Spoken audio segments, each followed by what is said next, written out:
오늘 오후 2시에 대통령 취임 이후에 첫 번째 영수회담이 열립니다. 이재명 대표의 입과 윤석열 대통령 답에 관심이 집중되고 있는데 민주당은 대통령의 총선 민의에 국정기조 대전환으로 대답해야 한다 이렇게 강조하고 있습니다. 관련 이야기는 더불어민주당 복당을 앞두고 있는 김남국 더불어민주연합 의원과 나눠보도록 하겠습니다. 안녕하세요. 네, 안녕하세요. 김남국입니다. 오랜만입니다. 네, 진짜 오랜만에. 예. 너무 오랜만에 와가지고 예. 이게 처음 정치쇼가 시작했을 때 고정 출연을 몇 년을 했는데 예. 스튜디오가 11층이 맞나라고 하면서 왔습니다. 그때 저랑 방송 같이 많이 맞아요. 했는데요, 그죠? 네, 네. 예. 제가 제대로 소개한 거 맞죠? 지금 더불어민주연합 의원인데 곧 더불어민주당 복당을 앞두고 있다. 지금 이제 더불어민주연합은 의결 절차를 끝냈고요. 예. 민주당의 투표가 어제하고 오늘까지 있는 것으로 알고 있습니다. 그럼 뭐 복당을 승인이 되겠죠? 더불어민주당에서도 네. 합당이. 이제 결의가 합당 되겠죠? 절차가 이제 예. 잘 진행이 된다라고 하면 특별한 사정이 없으면 아마 예. 함께 하지 않을까 생각이 됩니다. 근데요. 네. 김남국 의원 어찌 됐건 간에 네. 예전에 탈당했습니다. 예. 그런데 제가 알기로는 민주당 당원 당규 보니까 탈당하고 나면은 5년 동안은 복당 안 된다면서요. 저는 제가 원래는. 민주당 당원이었는데도 네. 잘 몰랐는데 그런 그런 규정이 있는가 보더라고요. 예, 그러니까 예, 예. 사실은 지난번에 어쨌든 탈당하고 나서 이번에 다시 민주당에 복당이 안 되는 건데 이 더불어민주연합으로 입당을 하고 민주연합과 민주당이 합당하면 이게 일종의 우회 입당이라고 그래야 되나? 그런 형태가 되는 것이거든요. 예. 김남국 의원이 그것을 의도했든 네. 안 했든 상관없이 그 부분에 대한 좀 꼼수 복당이다 이런 비판이 있는 것 같아요. 조국혁신당의 나비 효과였던 것 같아요. 예? 조국혁신당과 더불어민주연합이 예. 너무 이렇게 경쟁이 치열하고 이제 그 상황에서 조국혁신당의 지지율이 굉장히 높게 치솟았잖아요. 예. 그러다 보니까 민주당에서 조금 굉장히 좀 민주당 당원들에게 소구력이 있고 상징성이 있는 제가 예. 좀 더불어민주연합에 함께 합류해서 좀 도움을 줘야 되는 것 아니냐라는 이제 그런 필요성이 이야기되다 보니까 함께하게 되었고요. 예. 그다음에 이제 탈당할 당시에 좀 그때로 돌아가 보면 딱 1년 전인데요. 사실 이제 탈당을 원했던 것이 아니라 탈당을 당했다라고 하는 것이 맞을 것 같은데 예. 그 당시에 정말 언론에서 말도 안 되는 이야기들이 많았습니다. 예. 무슨 대선 비자금이다, 뇌물이다, 내부 정보 이용이다라고 하면서 뭐 시세 조작이다 이런 것들이 있었는데 사실은 그런 의혹 제기가 투자액이 많다라는 이유 하나만으로 의심만으로 문제 제기를 했던 건데요. 사실은 의혹을 제기하고 문제를 제기를 하려면 그런 문제를 제기하는 기초 사실 정도는 있어야 되는 겁니다. 그런데 기본적인 어떤 의혹에 의심이 되는 기초 사실 자체가 없는 상태로 언론에서 그냥 그야말로 마녀사냥식으로 공격하고 내부에서 또 저를 가지고 지도부를 흔들려는 그런 것이 있었기 때문에 의도치 않게 제가 마녀사냥을 당해서 탈당을 당했다라고 보고 있고요. 그리고 그러한 어떤 의혹들이 네. 다 지금 해소가 되었기 때문에 이건 복당이나 이런 것들도 문제가 없다라고 생각이 됩니다. 아니 잠깐만요. 잠깐만요, 선배님.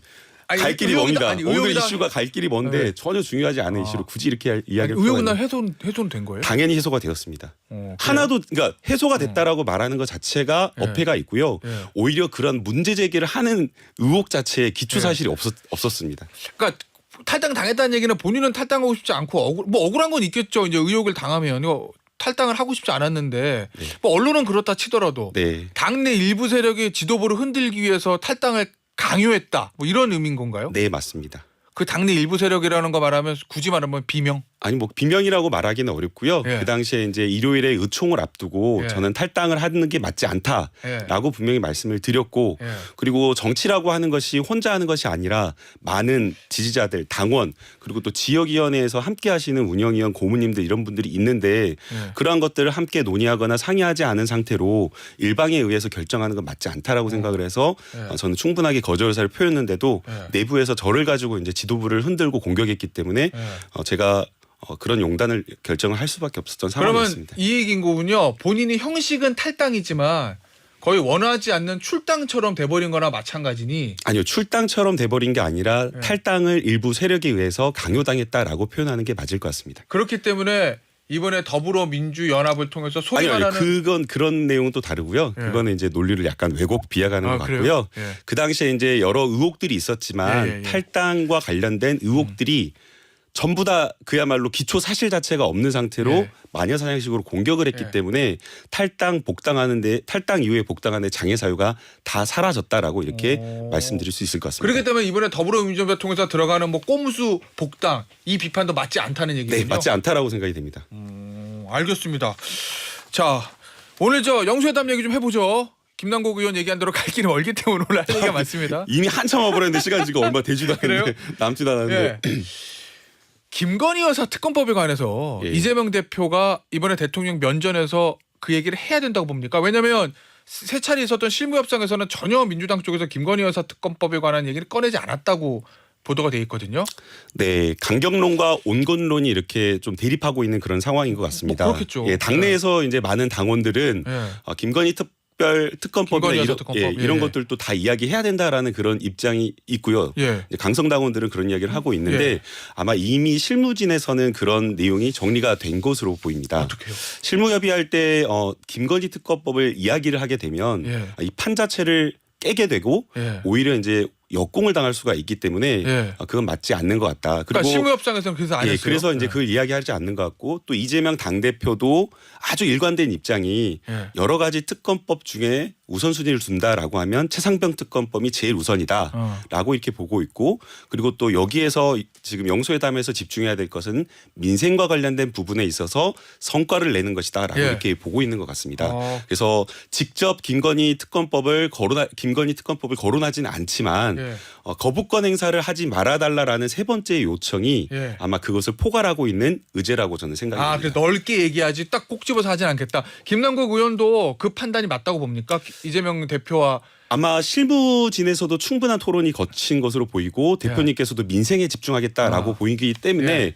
만약 아마 김건희 특검법을 이재명 대표가 거론했다라고 이렇게 해버리면 거기에다 민생 묻힌다? 의제는 다 묻혀버리기 때문에 아마 대표님께서도 그걸 원하지는 않을 것 같습니다. 전략적으로도. 네. 그러면 이재명 대표가 가장 이번에 중점적으로 보고 있는 의제는 뭐라고 보세요? 제가 주말에도 돌아다녀 보니까요. 예. 대리기사님 대리기사 이게 호출이나 콜이 안 잡힌다고 하시더라고요. 아, 경기가 안 그만큼 좋다. 경기가 안 좋다라고 하고 있기 때문에 역시나 시급한 것은 민생 과제인 것 같습니다. 그래서 25만 원. 25만 원 민생 회복 지원금을 이렇게 예. 타결하는 것 그걸 가장 중요하게 보는 것 같고요. 예. 민주당에서도 시기와 금액은 양보할 수 있다, 조정할 수 있다라고 이야기를 하고 있기 때문에 예. 지금 현재 실무진에서는 예. 회담 이후에 발표를 예. 각자 하겠다라고 했지만 예. 극적으로 함께하는 부분 찾아가지고 좀 했으면 하는 그런 바람입니다. 그 시기와 금액은 양보할 수 있다. 그런데 대상을 양보한다는 얘기는 없거든요. 아마 용산 대통령실에서는 전 국민보다는 어려운 취약계층에 집중하자 뭐 이렇게 나올 수도 있잖아요.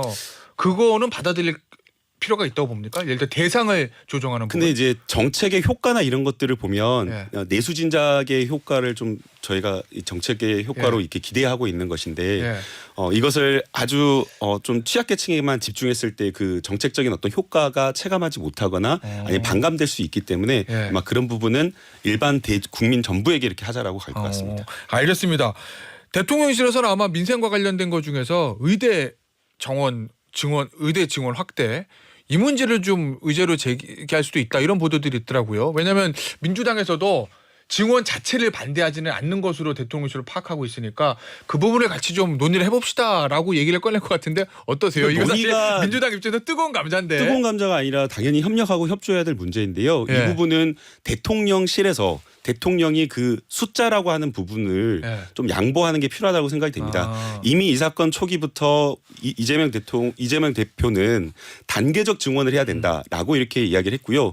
또 그것이 지금 현재 의대에서 실질적인 여러 가지 수업 교육을 수용할 수 있는 용량을 넘어버리면 안 된다라는 그 입장을 밝혔기 때문에 오히려 이 부분은 논의하고 토론할 것이 아니라 지금 현재 윤석열 대통령이 가지고 있는 그 숫자 집착하는 것부터 버려야 되지 않나 이렇게 보고 있습니다. 일단 뭐 대학 자율로 맡기가 2,000명에서 뭐 그렇게 지금 현재 나오고 있는 건 얘기- 1,600명 정도 이렇게 나오고 있는 것 그럼 같더라고요. 만약에 윤석열 대통령이 오늘 회담 오후 한 2시 반쯤에 이재명 대표에게 내가 2,000명 고집하지 않을 테니까 이거 풀어야 되니까 제 일당을 좀 도와주쇼 라고 요청을 하면 이재명 대표도 알겠습니다 그러고 너무 그건 막연한 것 같습니다. 아 그래요? 왜냐하면 정부가 아니, 지금 왜냐면 가지고 사실은- 있는 정부가 어쨌든 정책의 국정의 주도권을 가지고 가고 예. 또 협상의 대상 주체잖아요. 예. 그렇기 때문에 야당한테 협력을 구할 거는 있을 수는 있지만 예. 그렇게 막연하게 추상적으로 도와달라고 하는 건 맞지 않을 것 같고요. 아니 야당에서도 또 역시나 예. 정부 의료계 그다음에 여야 다 합쳐서 협의체 만들자고 민주당에서 먼저 당연히 제안했잖아요. 협력할 건 협력하지만 오히려 그거는 책임을 조금 더 이렇게 전가시키는 그런 측면이 될 수 있기 때문에 그건 네. 오히려 풀어가는데 문제에 도움이 되지는 않을 것 같다 그 생각이 드는데요. 예. 중요한 것은 오늘 영수회담이 네. 사진 찍기로 끝나면 안 된다라는 것 같습니다. 지금 이제 윤석열 네. 대통령 같은 경우에는 지지율이 폭락하니까 그 폭락한 당일날 이제 영수회담을 하겠다라고 이렇게 발표를 했는데요. 지금 국민들이 원하는 것은 소통하는 척하는 것이 아니라 예. 정말 국정의 대전환 그리고 정말 실적을 내고 민생을 챙기는 정책 이런 것들을 요구하고 있기 때문에 오늘 영수회담이 그냥 단순히 일회성 만남이 그치거나 사진 찍기만으로 끝나면 오히려 큰 역풍을 불지 않을까 생각이 듭니다. 그 역풍이란 건 누구 얘기예요? 윤석열 대통령이 분다. 그래요. 이재명 대표 얘기. 그러니까 만약에 진짜 사진만 찍고 끝나면 이재명 대표 얘기는 어떻습니까? 이재명 대표는 그래도 사진만 찍고 끝나도 뭐 얻는 건 없는 거잖아요.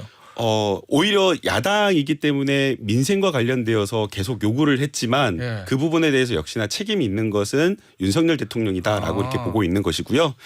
그리고 이제 항상 그랬잖아요. 대선 때도 본인이 필요할 때는 이준석 대표와 만나서 소주 한잔 하고 또 필요한 사람과 이렇게 뭐 술 한잔 하면서 화합하는 척 소통하는 척 하지만 예. 뒤돌아서 필요가 없어지면 그대로 버려버리거나 아니면 등에 칼을 꽂거나 이런 모습을 보이는데 예. 전 윤석열 대통령이 그래서는 안 된다라고 생각이 됩니다. 알겠습니다. 만약에 그렇게 해서 사진만 찍고 끝나면 오히려 윤석열 대통령에게 역풍이 불 것이다 정치적으로. 네, 그래서 국면 전환용으로 알겠습니다. 이렇게 영수회담을 하는 것은 맞지 예. 않다라고 보이고요. 알겠습니다. 정말 막힌 현안을 네. 뚫어내기 위한 그런 실질적인 결과물을 만들어야 된다 봅니다. 알겠습니다.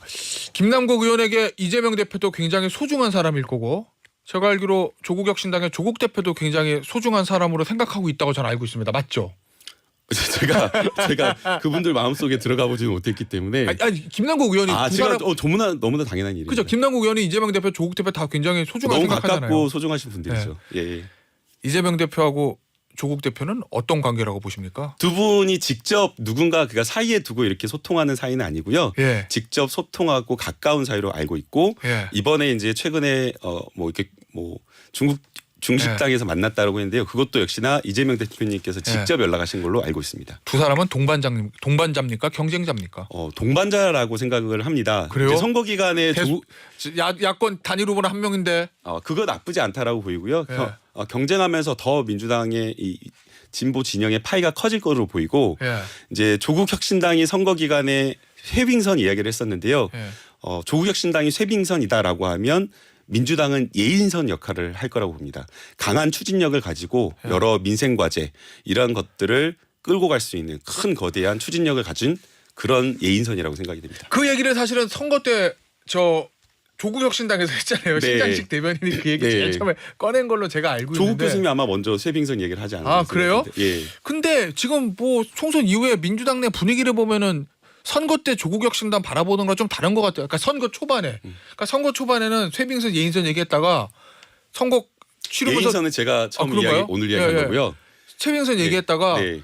선거 과정에는 조국혁신당의 파이가 너무 커지니까 민주당 지도부에서 좀 당황하는 것 같기도 하고 견제하는 것 같기도 하고 총선 이후에는 아무래도 견제 모드가 좀 센 것 같거든요. 아닙니까? 그렇지는 않은 것 같아요. 그래요? 네, 함께 이제 갈 수밖에 없는고요. 네. 다만 이제 의제별로는 조금 다를 수는 있을 것 같습니다. 네, 뭐 그렇긴 한데. 왜냐하면 네. 민주당 같은 경우에는 그래도 수권 전당을 표방하고 중도까지 함께 아우를 수 있어야 됐고 예. 그리고 또 역시나 이재명 대표가 강조하는 것이 지금 민생 현장이 너무나 어렵기 때문에 예. 다른 어떤 정쟁이나 정치적인 이슈를 넘어서서 민생 과제에 집중해야 된다. 그리고 예. 거기에서 성과를 내야 된다라는 것이 민주당의 일관된 입장이기 때문에 예. 아마 조국혁신당과 여러 의제에 있어서 조금씩 갈리지 그러나 함께 동반자임은 틀림없습니다. 알겠습니다. 그럼 네. 의제별로 물어보죠. 조국혁신당 1호 법안이 한동훈 특검법이라잖아요. 네. 그거 만약 올라왔어요? 그러면 민주당에서 그거 협조해야 됩니까? 아직 올라오지 않았기 때문에 민주당에서 판단하기 현재로서는 어려울 것 같은데요. 어떤 내용인지 짐작하잖아요. 예. 구체적인 내용이 나와야지 민주당에서 좀 판단을 할 수 네. 있을 것 같습니다. 그럼 구체적인 내용이 나왔다 치고 뭘 아니, 나왔다 치고가 아니라 나와야지 판단할 것 같습니다. 그래요? 네. 알겠습니다. 그럼 그 나오면 제가 다시 한번 초대해서 질문을 좀 들어볼게요. 자, 그러면 네. 조국혁신당에서 교섭단체 원하는데 지금 민주당에서 아주 뜨뜻미지근한 것 같아요. 결국 민주당이 협조하는 방법밖에 없잖아요. 교섭단체 만들어 주려면. 예. 그 예를 들면 저 요건을 좀 낮춘다든지 국회법 개정에서 그거 해줘야 됩니까? 아니면 그대로 놔둬야 됩니까? 이제 그게 정당 개혁의 하나였다라고 보이는데요. 예. 예, 그러니까 교섭단체를 낮춰줘야지 당내 다양한 여러 정당 소수 정당의 목소리가 나온다라는 그런 취지인 것 같습니다. 그래서 지금 21대에서 이것을 논의하는 것은 쉽지 않을 것으로 보이고요. 예, 22대에서는 아마 22대에서 전반기에 원 구성 협상을 하는 과정에서 예. 아마 그 이야기도 자연스럽게 나올 것으로 보입니다. 나오는데 그러니까 해줘야 돼요, 말아야 돼요. 제가 이제 원내 지도부나 개인 의견으로. 원내 대표가 저는 이제 당선인도 아니기 때문에 그래요? 그걸 제가 이야기한다는 게 참 예, 알겠습니다. 이상하네요. 네. 자, 그러면 네. 이재명 대표, 조국 대표 다 뭐 재판이 걸렸는데 그거 없다고 치고 사법 리스크라는 거 없다고 전제해서 말씀드릴게요. 야권의 다음 대선 단일 후보는 이재명 대표가 하는 게 맞습니까? 조국 대표가 하는 게 맞습니까? 이미 압도적으로 네. 이재명 대표가 진보 진영에서의 유일한 어떤 대선 후보가 되었다라고 생각이 됩니다. 그리고 이미 지난번 대선을 치르기도 했었고 네. 그리고 그 이후에도 네. 정치적 역량이라든지 그리고 또 국정을 무조건 대통령 된다고 해서 중요한 것이 아니라 네. 그 대통령 되기까지의 여러 가지 정책들 그리고 대통령 된 이후에 국정을 어떻게 운영하겠다라고 하는 능력 네. 그리고 정책 이런 네. 준비된 정도에 있어서 이재명 대표가 압도적이지 않나라는 생각이 듭니다. 비명 친문 세력들이 조국 대표를 중심으로 결집해서 이재명 대표의 대항마가 될 가능성은 없습니까? 야권 그러기는 어렵다고 보이고요. 그래요? 예. 예. 그거 이제 일부 지지자들이 조금 이렇게 네. 다른 생각을 가지고 있지만 예. 대부분의 지지자들은 함께 네. 간다. 네. 조국 대표님과 이재명 대표님, 조국 대표님 서로 함께 뭐 이렇게 경쟁하고 이렇게 싸우고 그런 사이는 아니라고 생각하고 있습니다. 알겠습니다. 국회의장은 누가 되는 게 맞습니까? 진짜 이거는 네. 너무 어려운 것 같습니다. 아마 이것 때문에 대표님도 정말 예. 굉장히 힘드실 거라고 생각이 되는데요.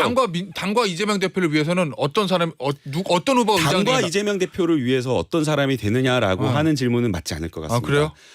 대한민국 국회의장이고요. 예.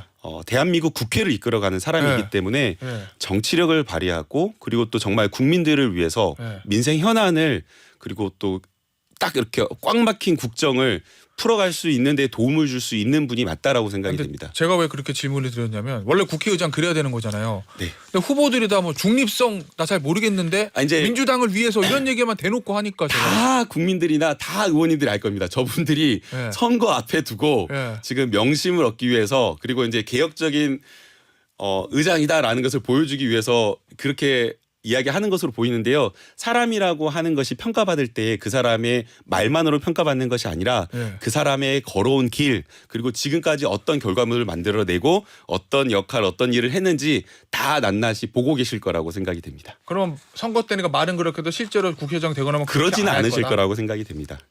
예. 제일 강성으로 평가받는 추미애 당선인도 중립성을 최고의 가치로 놓을 거다 국회의장 되더라도. 그러진 않을 것 같습니다.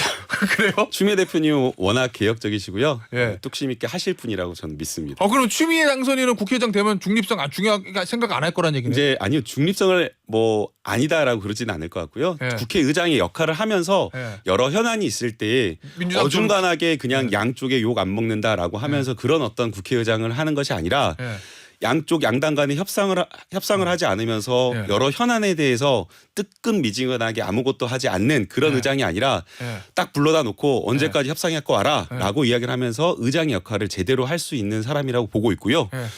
아마 당장에 제일 중요한 게 국회 이제 원 구성 협상과 관련되어서 상임위 의장 뭐 배분이라든지 이런 거 가지고 두 달 한 달 놓을 때 네. 가만히 있지는 않을 것 같습니다. 알겠습니다. 한 명만 더 물어볼게요. 네. 이재명 대표랑 제일 가깝다고 알려진 정성호 의원은 어떨 것 같습니까? 누군지 모르겠습니다. 정성호 의원은 누군지 모른다고요? 아니 누군지 모르는 게 아니라 네. 누가 제일 가까운지는 잘 모르겠어요. 그래요? 그럼 어쨌든 예. 정성호 의원이 오래됐잖아요. 2년은. 그렇게 얘기할게요. 2년 오래됐잖아요. 사법연수원 때부터니까.